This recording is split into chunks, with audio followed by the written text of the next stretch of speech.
In my book, I define intelligent misbehavior as the willingness to challenge those rules in our culture that compromise individual or organizational potential.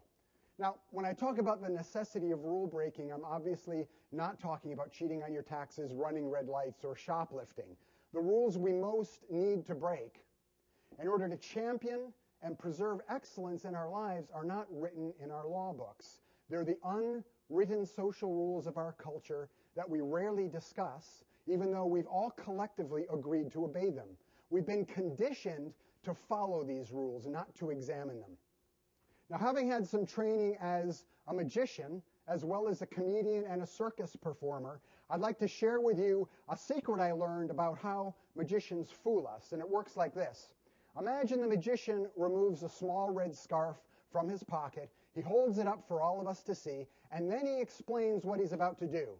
He says, I'm going to take this scarf, I'm going to place it right here inside my empty fist, and then I'm going to slowly count to 3. By the time I get to 3, I'm going to open my fist, and the scarf is going to have disappeared. And then he says, but watch carefully, because if you're not watching carefully, you're going to be fooled, and you're not going to know how it was done. We may even feel empowered because we've been given a warning and the opportunity to save ourselves from being deceived. The trick we're hoping to catch, however, of course, has already happened. The scarf is long gone from the magician's hand before he begins counting, and certainly before he ever invites us to start paying attention. This is an exact metaphor for what is currently happening in our daily lives. On the stage of real life, it's our cultural conditioning that takes the place of the magician, and as hard as we try and watch carefully, most of us keep getting tricked into compromising our vision of excellence. That's because the unwritten rules of our culture, like the magic trick, have already happened. They were already introduced to us early in our lives, and they now have a significant influence on us that we don't even suspect. By the time we start thinking about realizing a personal vision, we've already been stripped of our potential. So let's look at these 7 hidden rules, what they are, what they're costing us, and what an intelligent response to them might look like. This waiter routine you experience today challenges the first social law of our culture and rule we were born to break. Be normal. The be normal rule simply says, don't be different. We're taught to fit in. Invisibility is what we want from our waiters, and it's how our culture trains us to live. Be normal is a rule that's meant to be broken, however, because any form of excellence requires us to stand out and to defy normal patterns. Whoopi Goldberg says normal is just a cycle on a washing machine. Years ago, you'll relate to this story because it's very close to home. Years ago, I was hired to perform this waiter routine for a group of professionals, about 300 people gathered in a ballroom who also happened to be in the field of mental health.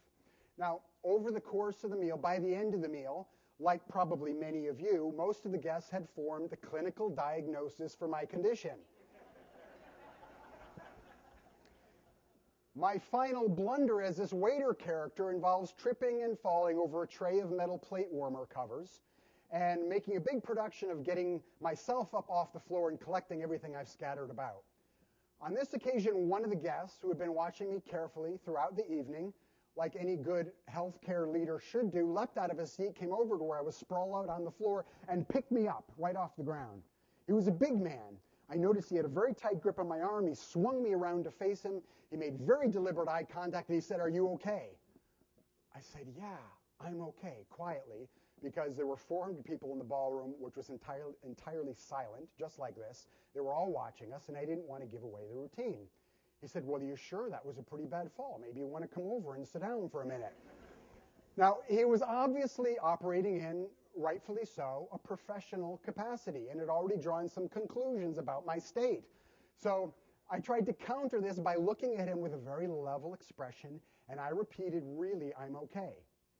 He didn't miss a beat. He said, "Well, you may feel okay, but I think maybe you and I ought to go for a little walk." I could see where this was headed. And since I didn't particularly want to be placed in a headlock, I decided just to drop character completely and level with the guy. I said, I'm an act. I've been hired by your association management to do a comedy show. I'm about to get on stage and start a juggling routine. You see where this is going.